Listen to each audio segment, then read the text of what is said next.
Welcome to the Salmon Runs YouTube. Enjoy the video. You start by powering the watch off. This prevents accidental taps and preserves settings. Once it's off, remove external bands. They often hide quick-release pins or screws, so you can access the case edge. Use a soft cloth to protect the face, and have a small screwdriver and SIM eject tool ready because many smartwatches use tiny screws or spring pins. These first steps reduce risk of scratching and make the mechanical removal straightforward. Proceed deliberately, so you don't force parts that should slide out. Next, remove screws or compressed spring bars at the lugs. Using the correct bit prevents stripped heads.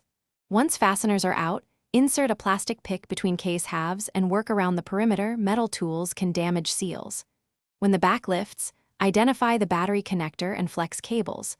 Unplug the smallest connector first to cut power.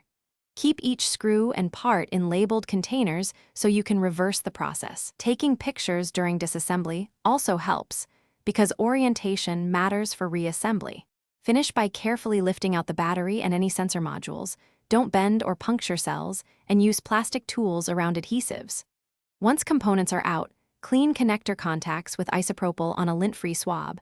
Replace adhesive or the gasket to restore water resistance. Before sealing, reconnect power and test core functions for a few seconds so you can spot issues early. If something fails, check for loose connectors or a depleted battery. Reseat connectors and try a known good battery before closing the case.